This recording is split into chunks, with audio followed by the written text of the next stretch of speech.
All right, welcome to the Empower series. My name is Rocky Turner. Most of you guys know me as Rock T from the Ricky Smiley Morning Radio Show. And today, we're going to be discussing mental paralysis and how to conquer mental paralysis, how to adapt that no excuses, get it done mindset, how to stop making excuses on why you cannot succeed at anything and find solutions on how you can, period. And there's a reason why I put that period at the end, because you got to stop and commit to it immediately. I didn't say etc. I said period. We're going to share some phenomenal stories. We're going to teach you how to conquer your mental paralysis, how to stop taking shortcuts. Because if you take shortcuts, you'll get cut short every single time. I don't care what nobody tells you. All right? That's what's about to get ready to go down at the Empower series. Get ready. Y'all doing all right? Yes. Everybody say holla. Holla. Everybody keeps saying, Rock, what is the holla part of your name? And everything that you say is all about holla, holla. What is it? Do you like screaming at people all the time? I said, no, it's just, it's like a crutch word for me. Like holla at your boy. Holla at me. We'll holla at you. You know, when I got on radio almost 20 years ago, that was just one of my things. Like holla at your boy, man. So that word holla was just always just kind of a crutch word for me. So I turned it into something positive. You know, it's like, how can I communicate and empower people through voice and through example of how I live my life? So everything that I do is kind of loud and big. So excuse me if I get too loud for you guys, but one thing that Clifton said that is true is anything that you get from today, anything that you get from what he said, anything that you get from what I'm about to get ready to share with you, if you're not taking it and sharing it with other people, then you're wasting your time. You're being selfish. And I challenge each and every one of you guys to stop being selfish in life. Be selfless. How can you grow and then go? And then help somebody else grow and go?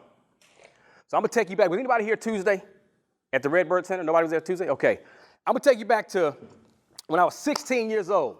Now follow me on this story, all right? Because there's a point to it, I promise you. When I was 16, and I went to school with the prettiest girl in the 10th grade. Man, her name was Tasha Williams. And I never could build the courage up to go talk to Tasha to ask her out for lunch. I would see her in the hall, I would pass her every day, I would say hello. She would look at me like waiting for me to ask her out, because I heard that she kind of had a crush on me too, but I just couldn't, I didn't have the courage to ask her out for lunch. I'll pass her in the hall, say hello, and then just keep on going. Until that one time, I got my first car. Like, you know, you're the first one to get a car out of all your boys in high school? Oh, you rolling now. It's like, what? Rock, you got your car, you got the whip? Yeah. Now, it wasn't a fancy car. You know, the AC didn't work. The gas gauge didn't work. Speedometer didn't work. I mean, it was toe up from the flow up. It sat 4 people, but the back seats wasn't in the car. So I didn't even have no back seats. It was just the 2 front seats and then a floor in the back. Because the back seats got taken out, and then they got taken out. They're supposed to get restored, and then they got stolen. So I'm rolling in the car that's supposed to sit forward. It's only sitting 2 with a floor in the back. All right, but that's okay. It's my first car. I ain't tripping. You know what I'm saying? You couldn't tell me nothing. It was getting me from A to B. So I was cool. I got my first car. So I said, you know what? Now's the time for me to strike and ask Tasha for a date, because she ain't going to say no, because you in high school, and you got a car. You're one of the few that has a car. What girl is not going to say yes because you're rolling?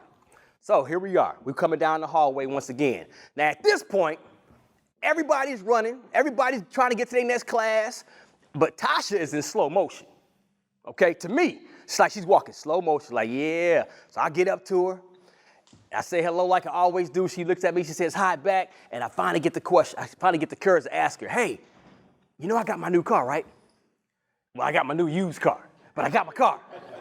And she was like, really? You got a car? Oh, congratulations, Rocky. I was like, yeah, so you know, back then it's like, you know, I mean, I was just, it took me like 35 before I finally can ask her, like, I just had, I want to know if I can take you to lunch today in the car, give you a little ride in the car or whatever.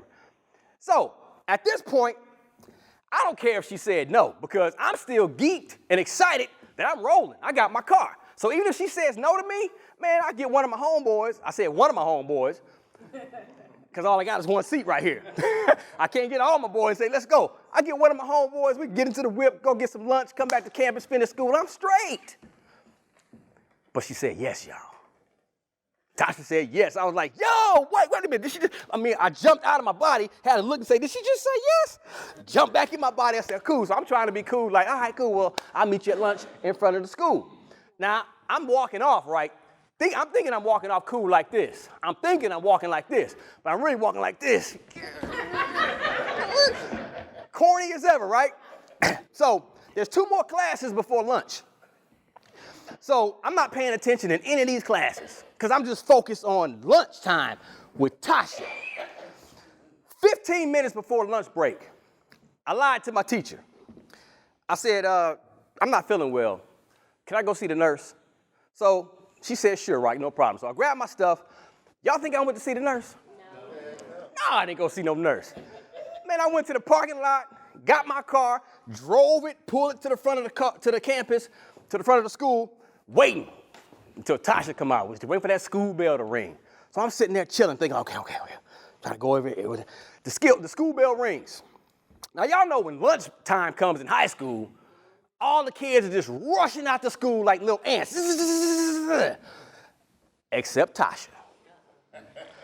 Once again, you know, like in the movies, when the car chases are going and everything exploding, everything's like in slow motion. It's like, yo, it's real cool. While everybody's rushing out to school like ants everywhere, Tasha, to me, was in that slow motion mode again. She just slow motion, like, psh, like the hair was flying all in the wind and, you know, everything's like, what? To me, that's what she was looking like. So I'm sitting there at the car and I walk up to her. I grab her by the hand.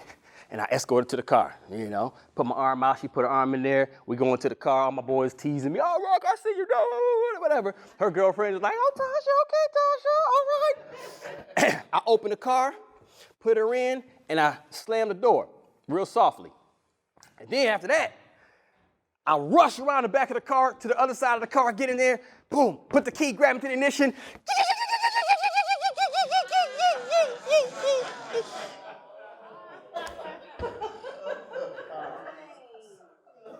So I'm like, we cool, Tasha. This old car, it happens sometimes. We're going to be rolling in a second, man. Don't worry about it. We straight.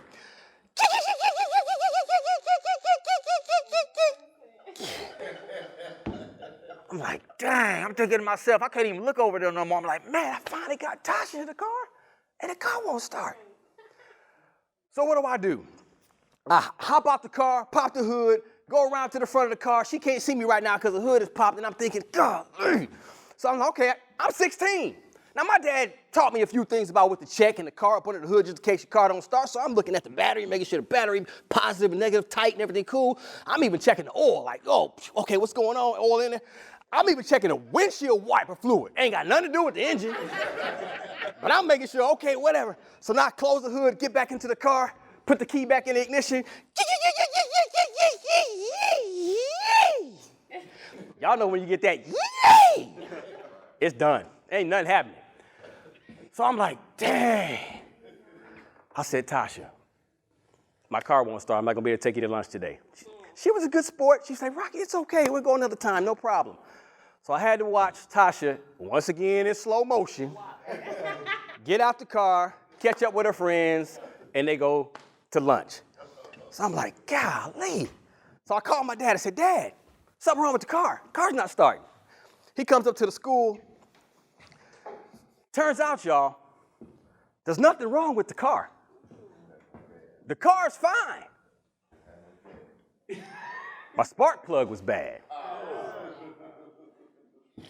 And see, some of you guys in here today, nothing wrong with you. You're fine. You just got a bad spark plug. And see, I'm here to help change your spark plug. I'm here to get you cranked back up. Yeah. I'm here to put that ignition to get you ignited. I'm here to get you started back up. That's what the Empower series is here for. So you can either change your spark plug so you can get back on the road to success, or you can ignore it and let that car just sit up in the backyard for the rest of the life and just rot and just bring down all the property in your house. What you gonna do about it? When people see me, they think, man, Rock, tell you, man, you're on the Ricky Smarty Morning Show. You guys are on in 71 cities around the country. 6 million people listen to the Ricky Smarty Morning Show every single day from all around the world. You've been on Dish Nation, You on these TV stations, you got all this, man, you got a great life. I'm like, it hadn't always been great. Let me take you back when I was a little kid living in my basement of my aunt's house in Detroit. Let me take you back to the part where I had big dreams, but everybody that I shared my dreams with would kill them, would tell me I couldn't, would tell me I'm wishful thinking. Rock, get your head out the clouds. Come back down to earth. That's not going to happen to you. You're thinking too big. Think smaller. My father was one person that was always saying, Rock, son, you can do whatever you put your mind to. And we hear that all the time, and it sounds like a cliche. You know, we hear that, yeah, you can do whatever you put your mind to. And we hear that. And then we start believing it. But if you don't believe it, you're going to be paralyzed. I call it conquering mental paralysis. It's in my book. We get so mentally paralyzed because we're letting somebody else tell our story. We're letting somebody else dictate what our dreams are. You guys have ideas. There's things that you want to do. You want to strive. You want to thrive. You want to do so many big things. Then you share it with your friends. You share it with your family members. And they knock it down. We call them people dream killers. Dream killers. If you share a dream with anybody and they don't support it, they're not being your cheerleaders, they're not helping you get to where you're trying to go, then it's time for you to stop sharing your dreams with those people. I don't care if it's your family, I don't care if it's your mama. Mama, I love you, I got your back, whatever you need, I'm here for you. But I gotta feed you with a long-handled spoon, like grandma say. I'm gonna feed you from out here, because I'm going over here, I'm trying to make something of myself. And then when I make something of myself, I'm gonna help bring up everybody else. I'm not gonna be stuck. Don't ever get stuck until it's time to stick to something. Don't ever get stuck until it's time to stick to something. How do you know when it's time to stick to something? When you're living in your dream, when you're living in your purpose, when you're doing something that's valuable to other people. People always ask me, Rock, what's the secret in starting a successful business and having a successful business? You got to be a problem solver. So when you come up with an idea or a concept or a service or a product, whatever you want to sell, whatever you want to offer to the world, is it solving somebody's problem? That's the first question. Or is it self-fulfilling to you? Oh, how much money I'm going to make? Oh, I'm going to put this out there. Everybody's going to want this or whatever. How is it solving somebody's problem? Because that will tell you if you need to move forward with that idea or not. How do you find out if people are going to want your service, are going to want your product? You can put together a focus group. Now, when people mention focus groups, they think it's a bunch of multi-millionaire, billionaire people that get together and they get a couple of hundred people in the room and it's all state-of-the-art type technology and blah, blah, blah. No. Focus group is simple. You get a group of people just like yourself in a room and you put a survey out in front of each and every one of you guys asking questions. And they're going to give you their opinion on what they think. Yes, no, I don't need that. I would never use that. I don't like those. Here's why. And they're going to give you your opinion, just honest opinions. We're going to gather up all the surveys, and we're going to look at it and say, wow, according to this, only 15% of the people that was in the room, we had like 100 people in the room, 15% of them liked it. That's going to give you a little snapshot sample of if your product or service is going to solve a problem. Now, if it's the other way around, 85% said, yo, this would be phenomenal. You got something. That makes sense? Now you move to the next step. And it doesn't take a whole lot of money to get started. That's another, man, I got a chapter in my book saying pay yourself first. I was one of those people that used to always make excuses. I made man, there's not one excuse that you can tell me right now that I haven't used. And I used to always blame everybody else. Blame my circumstances. If I only had this, if somebody could just give me a shot, if I just had somebody that can invest in me, if I can see someone that can see my vision, just give me a little kickstart. That's all I need is a little help financially. And I'm spending all this time pointing fingers, blaming other people on why they're not helping Rock T. I could use that same energy into figuring it out. How do you figure it out? See, successful people, they hit adversity. They hit brick walls in their life, and then they figure it out. Unsuccessful people hits adversity, hits brick walls in their life, and they turn around, and go back the other way. Back down the same road that got him to that adversity in the first place. Y'all have heard it. Insanity. Keep doing the same thing over and over and over again, expecting different results. If there's a pothole right here, and I'm walking, and I fall in this pothole to twist my ankle, get up, and I'm limping, I get healed, now I go right back down there, oh, there's that same pothole. Oh, and you're being, frankly, stupid. Pretty much. So what you gonna do about it? Clifton's right, man. I heard one of the best things that somebody could have told me was, listen, Rock, the road to success is always under construction. So don't think that just because everything's gonna be easy. You don't want easy. You want a challenge. You want the struggle. But you gotta learn how to embrace the struggle. I call it embracing the grind. Embrace the grind. As soon as you learn how to embrace that grind, you're gonna take off. Because look at it this way. If you embrace it, you know what's coming. It's not gonna feel like a grind. Because you've embraced it. It's like a mountain climber. See, a mountain climber, they don't want the helicopter to come down to the bottom of the mountain, pick them up and take them straight to the top. It's not what a mountain climber wants. A mountain climber loves climbing mountains. They love the adversity and the struggle of blisters on their feet from all of the hiking, the big heavy backpack, the sore back from carrying that backpack, possibly running out of water, possibly running out of food on his way up to the top, getting ripped and scraped up by all the branches and trees from going through the woods up the mountain. They've embraced that struggle and that grind, but they love it. Because when they finally do get to the top, they're going to appreciate it. They're going to appreciate the journey. That's what you want to be. You got to be that mountain climber. Embrace it. It's going to come. It's okay. What you going to do with it when it happens? You going to quit? Or you going to figure it out? The road to success is always under construction. If my goal is to get to that back wall, okay, no adversity, I can walk straight down this line, boom, back wall, I'm there. But that's not how life is. That's not how success is. When you're coming down the road and the road is shut down, you got a detour sign. What's the detour sign say? Either go this way or get this. It's going to be an alternate route. Now, it may take me all outside the library, way back over there, but eventually it's going to put me where? Back where I'm trying to go. So it took me off course a little bit. That's all right. But as I'm off course, I'm figuring it out. I'm figuring it out. Adversity. Oh, man, they told me no. Oh, I wasn't expecting that. Okay, what am I going to do now? Well, I guess it wasn't meant for me. Unsuccessful. Successful. They told me no. Okay, so let me go talk to this person over here who's experienced this before and get their thoughts. Hey, I went and I presented this thing to this person and they told me no. Okay, what should I do next? Have you tried this? Have you tried that? Have you tried going online and reaching out? Watch this video over here. Mentors. Those mentors are going to get you through this detour. Hey, go this way. Try this. Little bits of pieces of advice. See, success leaves crumbs.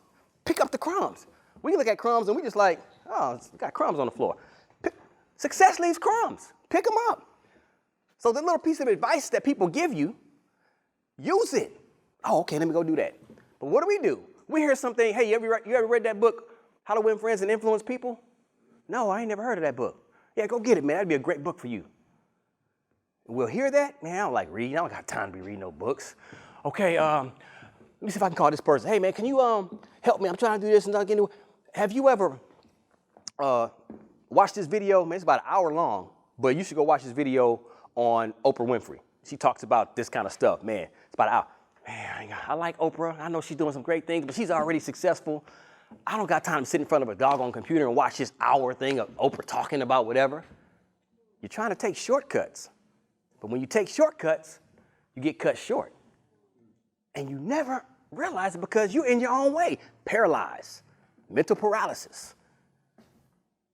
Now, you read that book, How to Win Friends and Influence People.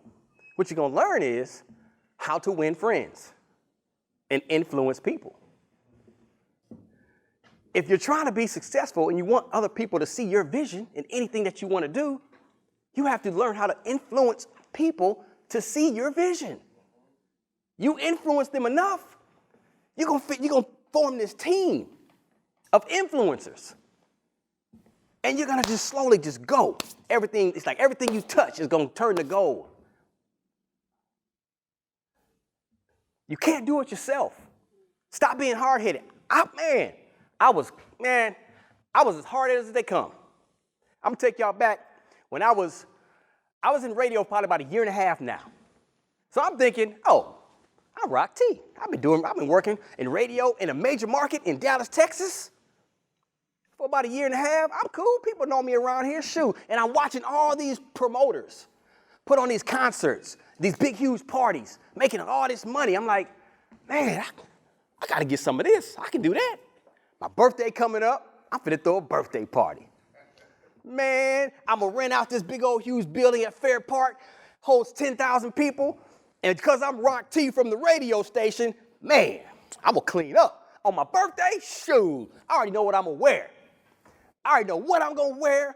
I already know what song I'm going to come out to when it was 2000. The year 2000. What was the hottest song in 2000? One of them. Outkast. So fresh and so clean. Ain't nobody dope as me. I'm dressed so fresh, so clean. So fresh and so clean. Boom. I knew the song I was going to come out in. I had a solid black Carl Kanai. Y'all remember Carl Kanai?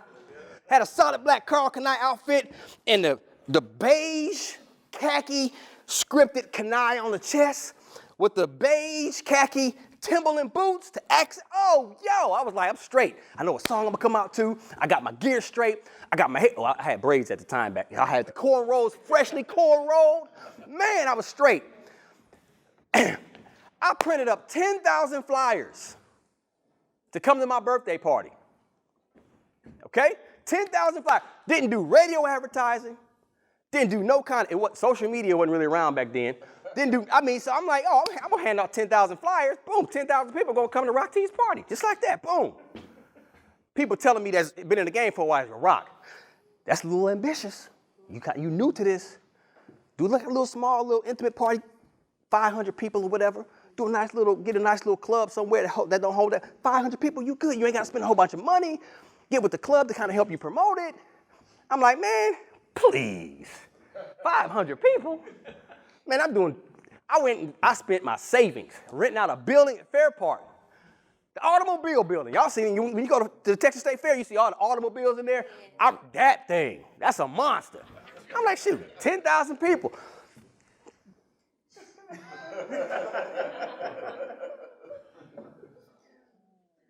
35 people showed up. Everybody was, I'm working for the #1 radio station in Dallas-Fort Worth. I have resources at my hand. All I had to do was swallow my pride, quit being cocky. I'm new to this. I'm thinking I got everything figured out. I'm doing it my own way. I have all these resources. Hey, I want to throw a birthday party. What's the best way to go about this? Hey, promoter, you doing all these concerts and these parties every month. You got thousands of people buying tickets. Hey, I want to throw a birthday party. Oh, Rock, man, that's cool, man. Matter of fact, I'm going to throw a concert. I'm bringing in, so-and-so, whatever. Maybe we can use your birthday party as an after party. And then I can give you a cut. Now, I ain't got to spend no money. I'm just attaching my name to this, and I can make a little money. I had all that, but I didn't want to use it because I'm being hard-headed. I'm in my own way, mental paralysis. It's real simple, y'all. Well, let me say this. It's simpler if you just take your time and you connect yourself with people that are already doing what you want to do on a great level. And then you find out how to apply it to your life and then remix it a little bit. Nothing wrong with remixing it because that's their life. That's how they did it. Okay, here's the blueprint. Let me take this blueprint. Now I got something that I can go by. And then you can kind of remix it as you kind of go. But at the end of the day, you got to conquer your mental paralysis. Until you do that, I don't care what you do. It's not going to go. It's not going to go. Before I got even the radio, they said, Rock, don't you ever go try to apply for a radio job in the #1 market at the #1 radio station. They told me that. I said, no, I'm going straight to the top. I want to learn from the best. So I went up to K104 FM, and I applied for a job. At this time, K104 was the #1 radio station in the market. It was before 97.9 The Beat, and it was K104 and Kiss FM, which is going back and forth. I'm like, I want to go work with K104. They're like, man, Rock, go to a small city, start at a smaller radio station, learn the ropes, and then, boom, you can always go back to a bigger city to try to work for a bigger radio station. That's their dream. That's how they did it. So I went to K104. They told me no. We don't have anything available. We got your application. We'll put it on the pack. When something comes available, we'll give you a call. 2 weeks later, still didn't get a call. Went back. They told me no again. 2 weeks later after that, still didn't get a call and went back. They told me no a third time. I came back a fourth time. They told me no. A fifth time. Now they're laughing at me. Man, this kid right here just don't give up. No, 5 times. 3 weeks later, I bust through the door. I said, before you guys tell me no again, I'll work free. They laughed at me like, free? No, for real. Free? I said, you don't have to pay me nothing. See, because I had a plan. I knew I was going to be a valuable asset to that company one day. I just needed to get my foot in the door. They said yes. I was in the programming department, promotions department, out with the street team, getting coffee, mopping floors, sweeping floors. I was doing everything in that building, learning. Goes back to that spark plug story.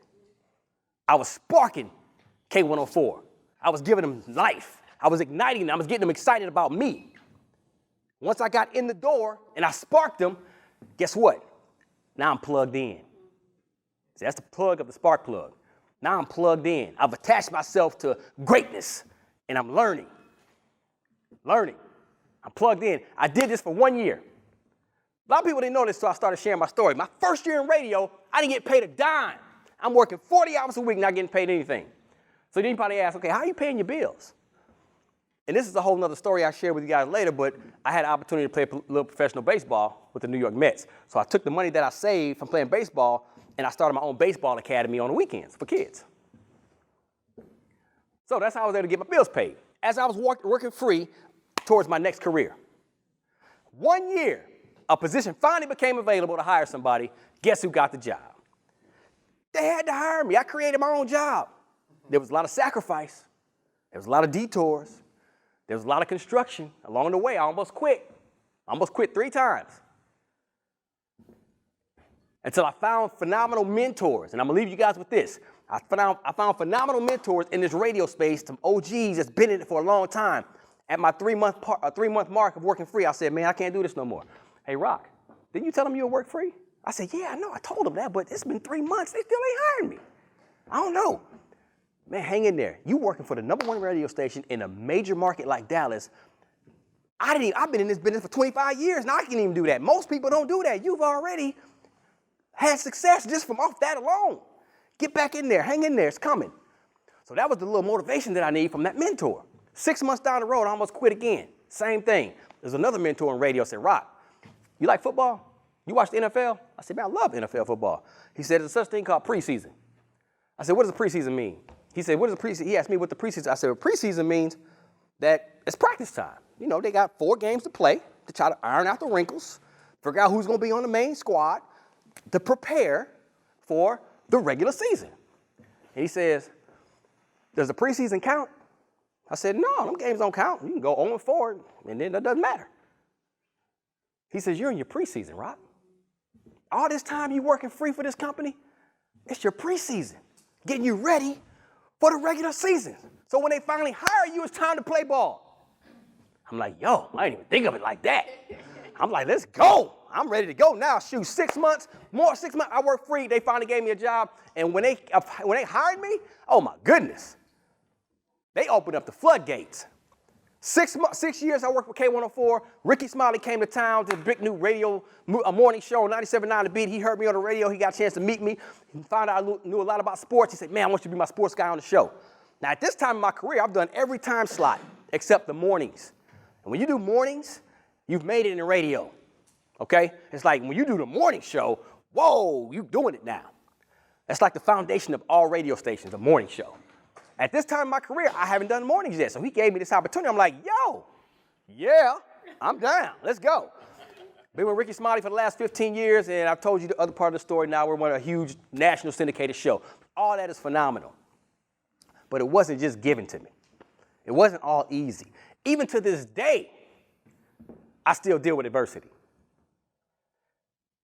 And I say that, the reason I want to share that last part is because every level, there's a new devil. I don't care how much money you make. I don't care who you hang around. Beyonce can walk in this room right now, ladies, and say, I want all y'all to be my new best friends.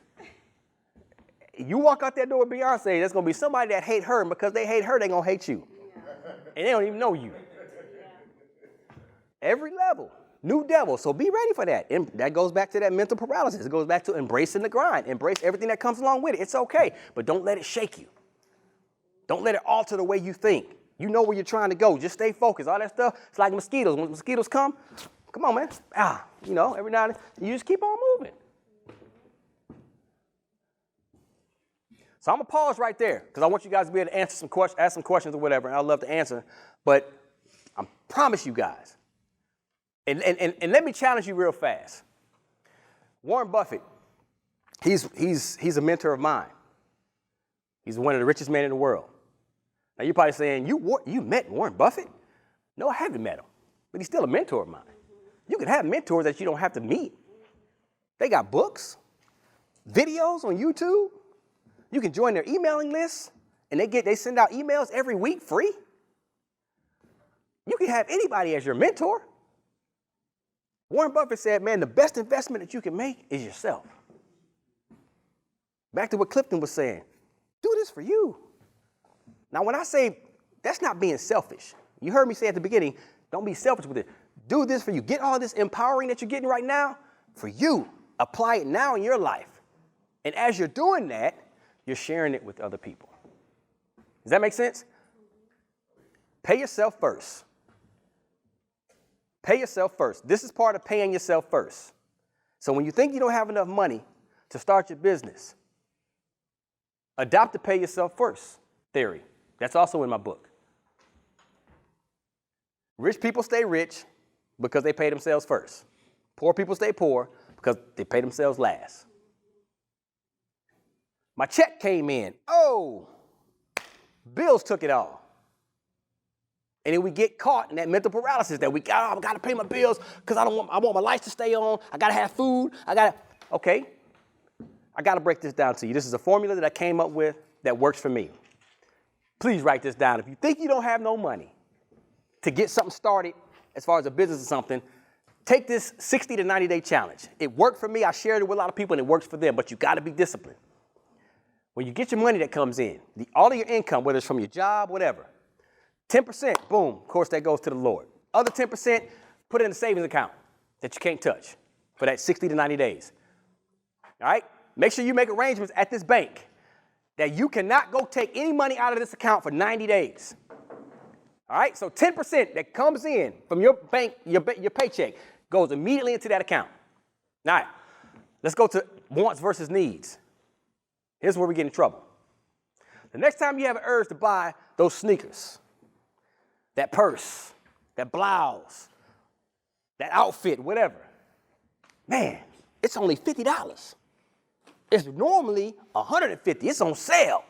I'm saving money. You ain't saving money because you're still spending $50. And you really don't need it. You just want it. Take that $50 and go put in that same savings account. You were going to spend it anyways.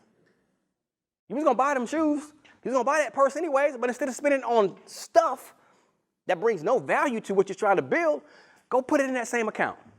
You keep doing it every time. You're hungry. Man, I'm going to go to McDonald's. I'm going to go to okay, the value meal is $6. I'm straight. But if you keep eating a lot of that, them $6 going to add up. Think about the $6 times how many times you eat out throughout the week. But you can go home because you don't want to eat that bologna sandwich. You don't want to eat that bowl of Frosted Flakes. You don't want to eat the ramen noodles with the Earl Campbell's chopped up in it.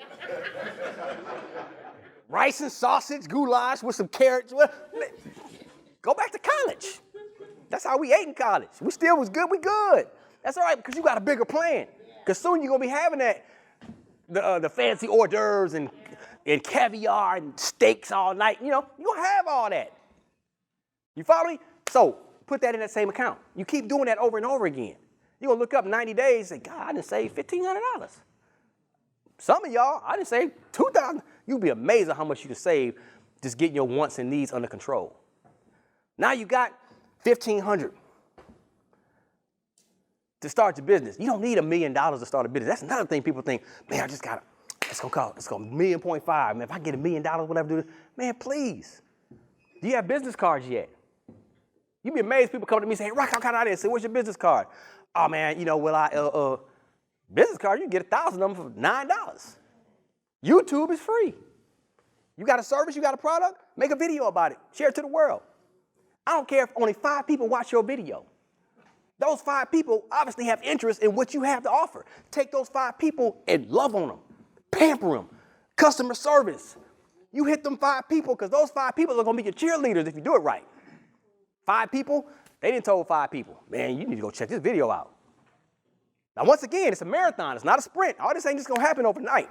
It's a marathon. Why do you think people applaud the people that finish marathon races at the end of the race more than the ones that win the race? Because they finished. The ones that win the race, top 50, 100, whatever, they're trained professional athletes. They've been training they've been running their whole life. These other ones that's at the end, they just say, you know what? I have a goal. I want to run a marathon. It's not about the time. It's not about finishing first, second, third, in the top 50. It's about just finishing. And that's why the ones at the end of the Boston Marathon get the biggest applause when they're coming in. Barely making it.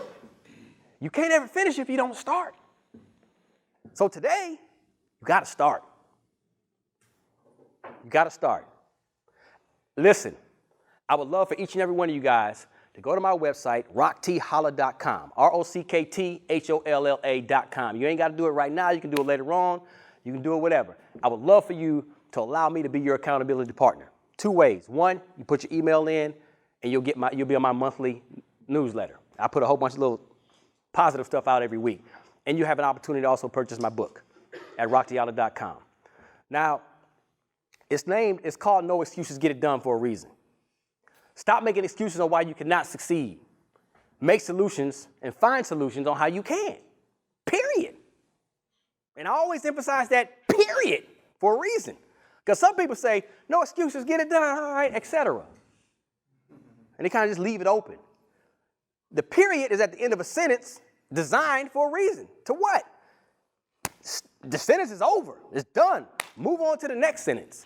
No excuses, get it done, period. That's your mindset. Adapt that mindset. Get out of that mental paralysis. All right? So I'm good. I'm going to close right there, and I'm open for any questions that you guys may have. If you don't have no questions, that means, shoot, brother did all right. You know what I'm saying? Go ahead. What are some of the things you do like on a day-to-day basis to like keep yourself motivated? Oh, man. First thing I do is I get the hardest stuff out the way before I start the rest of my day. So the hardest stuff to me is I love working out, okay? I love, when I wake, here's my morning ritual. I got to be on the air at 5 o'clock in the morning. So obstacle number 1 is 5 o'clock in the morning. So, you know, I got to get up at 4 o'clock just to prepare to commute to work, to be ready to go, doing show prep by 5 o'clock. So that means I really got to get up at 3 o'clock. Here's why I got to get up at 3 o'clock, because I like working out. I like working out 4 or 5 times a week. So I can either work all day, come home after work, be done, taking all my meetings and everything, and then, I got to go to the gym. Phew. I don't feel like going to the gym. I get it tomorrow. Then that next day, I just double up and go harder the next day. I get up at 3 o'clock, take my butt to 24-hour fitness, knock my workout out, get it done, so now I ain't got to worry about it no more. I get on my knees before I go to work every day and pray. Get that out the way. That's the first thing. That's the foundation. So all the stuff that I normally would struggle with throughout my day, I knock out first. I pick up a book and read 20 minutes. Before I get on the road, if I'm running late, I got an audio version of the book. So I'm listening on the way to work. Get my mind sharp, ready to go. That's the stuff that empowers me. That's the stuff that keeps me sharp.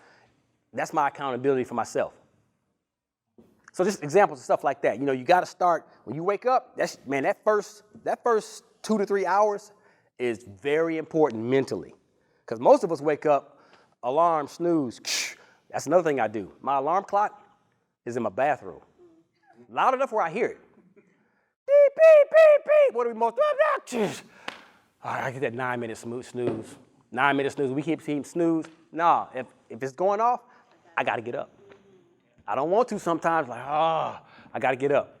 Now, once I'm up, I'm straight. Don't knock the snooze off and then, all right, let me go and just squeeze in another 10 minutes, whatever. Stay up. Do it within it. Here's a secret. Here's a book that's called The 5-Second Rule by Robbins. What's her name? I forgot her first name. Last name is Robbins. Not Tony. It's a woman. Mel Robbins. She got a book called The 5-Second Rule. Make your decision within 5 seconds. Commit to it and do it. What she means by that is when that snooze alarm go off, within 5 seconds, get up. Don't let it sit there and just go off for another minute and a half, whatever. 5 seconds, just get up and go. Man, I got to go work out. I don't feel too good right now. Put on your workout gear. Let's go. Make your decision within 5 seconds, because within 5 seconds, there's something neurologically going on in your brain that forces you to do it. But the longer that you linger on, that's that procrastination. The longer you linger on and let your brain start getting occupied with other stuff, you're going to make excuses on why you don't want to do something. Get that book too. The 5-Second Rule is phenomenal. Next question. What's that author's name again? Mel Robbins, and it's called The 5-Second Rule. Hold on. Can you talk a little bit about goal setting? Yes. I love that. Thanks. Great question. Most people think of goal setting, they think make small goals that you can attain. Okay, that's true. But my theory is you make a large astronomical goal first. So let's say I want to be an NBA player, but you ain't got a lick of basketball skills, but you want to be an NBA player. Okay? Yes, do what you can, bust your butt, work hard, train hard, take 1,000 shots a day, do everything that you need to do to prepare to be an NBA player one day. But if you fall short, you still can be an NBA scout. You can be a basketball coach. You can work in the sales department for an NBA team. There's so many other options that you can still be around the sport of basketball. But you set your goal high as a player. I didn't make it as a player, but I'm still working in the basketball business of the sport that I love so much. Instead of just quitting all the way completely and going to work at, a regular old whatever I'm miserable at, a job that I'm miserable at. So when you set your goals, set that astronomical goal high and then work backwards on smaller goals to get there. Because I can't jump from here, or I'll be in the Olympics. I can't jump from here off this stage in one bound. It's going to take me 2 or 3 times. But if I jump and I make it up to here, I'm further here than I was when I started. Okay, now let me jump again. It may take me a little while to get there, but eventually I'm going to be able to jump off this stage. So set the big one, then you work backwards with the little ones. And then you stay focused. Okay, goal number 1, step 1, boom. And you stay focused. You put all your focus in that moment. Does that make sense? Then once you accomplish that small goal, now you move to the next goal and you stay focused on that. Don't go backwards. Don't be worried about what if. Just stay focused until you put everything into it until you accomplish that second goal. Organize your day. Oh, the time thing is another one. I don't have enough time. Yes, you do. What you doing with your time? Get off social media. Shut your phone off for an hour. I'm going to spend 1 hour trying to connect with Rock T. I'm going to send emails. I'm going to hit him in his DMs. I'm going to find someone that knows him. I'm going to find whatever, and I'm going to send in. I'm going to spend a whole hour trying to contact Rock T because I don't know who he is. I just hear he's doing some great things. I'm going to try to contact him. I'm going to find him on LinkedIn. I'm going to do I'm going on Google. Oh, man, Rock T, I know you wrote a book. Oh, man, LinkedIn. Hey, Rock, man, I just ordered your book. Great. My favorite chapter is, oh, man, I would love to talk to you or maybe do an email. What? I'm like, yo, thank you, man. I appreciate you getting my book. That's awesome. Glad I was able to be an inspiration to you. Now you just made a connection.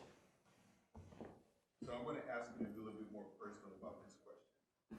Give me an example of one of your big goals for 2019 or whatever what are some of the steps to give us some examples? You mentioned Stomp Wars. Stomp Wars is the largest youth stepping competition that I put on every year for kids. It's we're going to year number 13. 6,000 people attend this thing every single year. Everybody kept telling me it wasn't going to work. If you've been to college or any HBCUs, you know Greek life, step shows are very popular on college campuses. So I wanted to bring it to the youth. And everybody said, oh man, it's not going to, you know. So I started it 12, 13 years ago, and 800 people showed up. And it was, all right, that's cute. It's not going to last long. I said, no, there's something here. I want to create a Super Bowl of youth stepping. So fast forward to where we are now, going into year 13, over 6,000 people attend Stomp Wars every single year nationally, not just locally, nationally. So my goal for 2019 is to turn this into a television reality docuseries.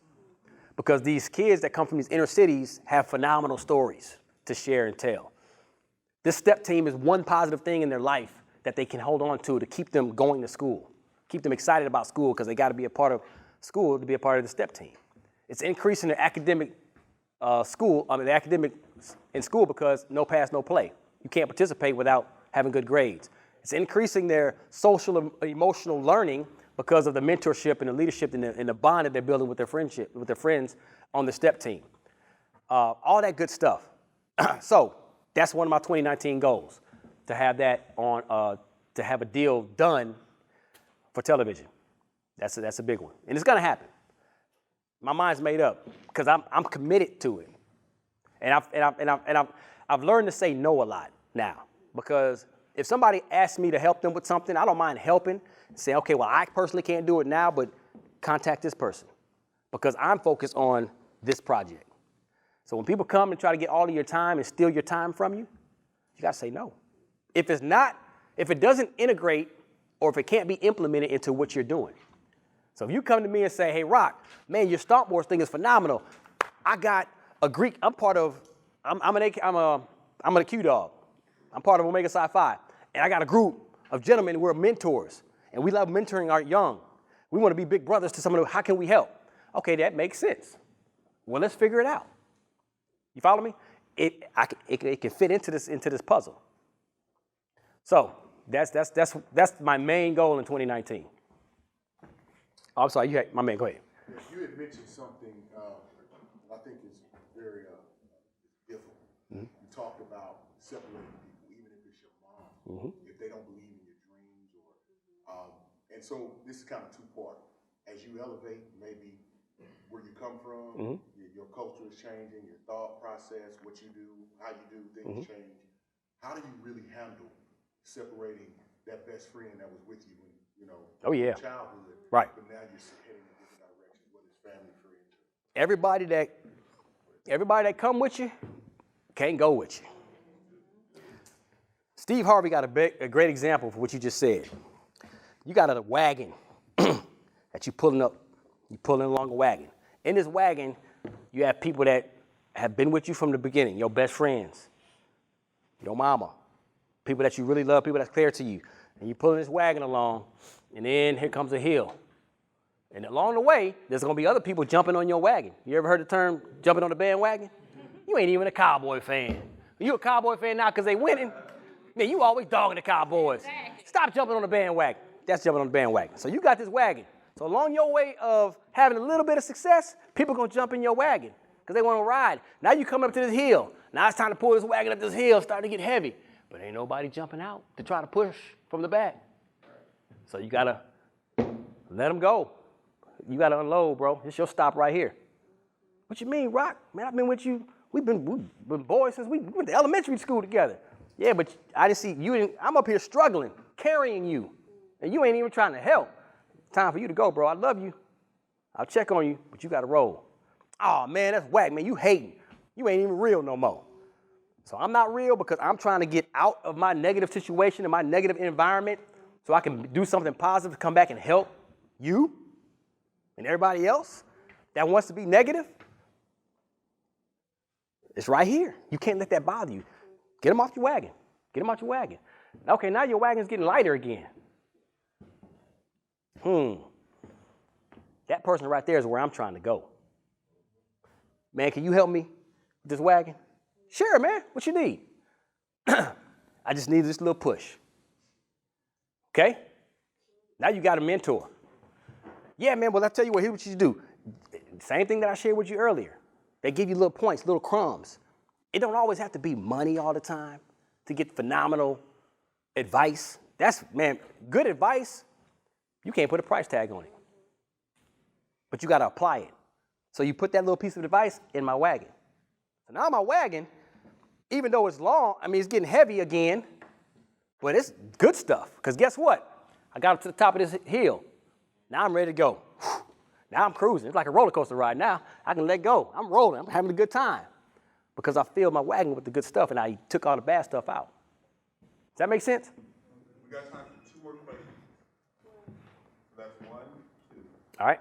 So a couple questions actually. Thank you for this. Absolutely. Heard you mention Dale Carnegie's How to Influence and Influence People. Mm-hmm. Did you have any other book recommendations or networking and things like that? And 2, your morning routine, was that influenced by Miracle Morning by Al Elrod? No, but I'm familiar with that, Miracle Mornings. But it was influenced by other people, other successful people in their stories. And I started finding out habits that they would form. Like, man, how are they able to do all of this stuff in one day? And they would put it out there. I'm on YouTube like hearing, man, Oprah does this. Man, Michael Jordan does this. Bill Gates does this. Steve Jobs does this. Tony Robbins does this. All these habits that they're forming, and there's something in common. And it's all about how to manage your time. Take all that hard stuff that's normally hard to you, do it first. Even if you mean you got to get up an hour or 2 earlier than you normally get up, go take your butt to bed earlier at night. That's another thing. You control your environment. We make it so hard. Well, I got to get off work. I got to pick my kids up. I got to cook dinner. Ain't nobody helping me. Okay, stop. Stop, because all those are excuses. Now let's put together a game plan. What is it that you absolutely don't have to do, but you still try to do it anyways? You got to X that, because now you're focused. So when I get off work, I'm going to pick up my kids. I'm going to get them home. I'm going to feed them. Now, after this, we go into, let me turn this TV on and relax. And watch this, watch that, watch this, whatever. You can be doing something else with that TV time. First part of your question was book recommendation. Oh, man, so many of those. Think and Grow Rich is a great book. The Richest Man in Babylon is a great book. Go-Giver. Get that book. Go-Giver. It's a red book. How to be a go-giver. Being a go-getter is good. That's about action, but how to be a go-giver. As you're being a go-getter, it teaches you how to give along the way. And it has nothing to do with money. That's a great theory. Go-Giver. Who Moved My Cheese? Another great book. The 1 Minute Manager. Oh, that's a great book. The 1 Minute Manager, because it teaches you some of the things I shared with you, how to manage your time. All right, got one more. Another book called Morning Routine. Yep, Morning Routine's a great book. Morning Routine. Yes. But trust me, man, after you get my book, No Excuse, Get It Done, the 5-minute rule, that Mel Robbins, I got to keep expressing that, man. It's a great read. And if you don't like reading much, get the audio version. I'm an audiobook guy. I love, because I spend a lot of time driving and moving around. Who had the last question? Was it my man here? Oh. Okay. Thank you for your examples you gave earlier. My comment and question is about when you talked about the K104 was preparing. Were you in the preseason? You were preparing for the regular season, and how a lot of times you have to take those detours. But I'm learning, I believe that those detours are preparing you, giving you the stamina and perseverance, so that because you want to leave a legacy, you want to be able to sustain. Mm-hmm. So, in looking back at K104 and the no's they gave you, the 5 no's, you appreciate them now, right? Absolutely. I learned how to turn that no, flip that word around, what does it say? On. It's on. Everybody say that. It's on. So when somebody tells you no, as you're walking away, it's like, oh, it's on now. You told me no, okay, it's on. And you're going to figure it out. That's motivation. They just added ammunition to your gun. I love the word no. I've been told no so much, I thought my name was Noah. And that was just short no. No, I mean, man, I still get told no a lot. To this day, I get told no. I get told no more now than I did back then. And I've established a little bit something for myself. Once again, new level, new devil. Some people just don't want to see you succeed because they want to do the same thing that you're doing. Get used to it, embrace the grind. And once you learn how to, if you're listening to me, there's certain things that all come back in together. Once you learn how to, you don't even have to perfect it, but you learn how to own certain theories, and you apply those theories to your life every single day. And you just stay the course. Just hang in there. Remember, it's that marathon. Just hang in there. Just keep walking. Just keep running. I don't care if you're doing this, running a marathon. Just keep going. Because you're still moving. You're still going. It ain't about the time. It ain't about, I got to catch up to them up there. No, you just keep going. I don't care if you're the last one. You're still moving. Just keep going. Ah, man, I'm starting to get a cramp. Okay. I slowed down because I got this cramp, but I'm still going. You know what? I can't even let me just walk this thing out. I got 10 miles to go. Let's go. All right. Then eventually, man, my cramp is gone. Okay, well, let me get back going a little bit. You see? Don't worry about it. Stop trying to sprint everything. Just take your time and just do it right. You take your time and do it right, you're going to just keep on gliding. You eventually going to get there. It may take you longer than somebody else because you may be saying, wait a minute, I started at the same time as this person. He way up there. Maybe he did something more than you did. Or maybe she did something more than you did. Or go find out what they did. Hey, man, we started at the same time. We kind of doing similar things. What'd you do? Oh, man, I went to the Empower series, and I heard my man Clifton Johnson talk, and he said a couple things. He gave me a couple pointers, and I went and followed up on that. That makes sense? Man, I got to find out who Clifton Johnson is. I got to get to this Empower series. Picking up crumbs. Last thing I'm going to say, pick those crumbs up. And you look at a crumb, and you say, man, it's just a crumb. We just dust crumbs off. But if you keep picking them up, you don't get enough of them. That's going to turn into a big old nice fluffy cake. Cornbread. Grandmama's old cornbread. That's what you got to look at. It goes back to that big goal. If I keep picking up a number of these things, I'm going to have me some good old nice cake, Jack. But we don't look at it. We just look at it as a crumb. Oh, it's just a crumb, man. Whatever. So that's my time, man. I hope you guys learned something. I challenge you guys to import it right now, immediately.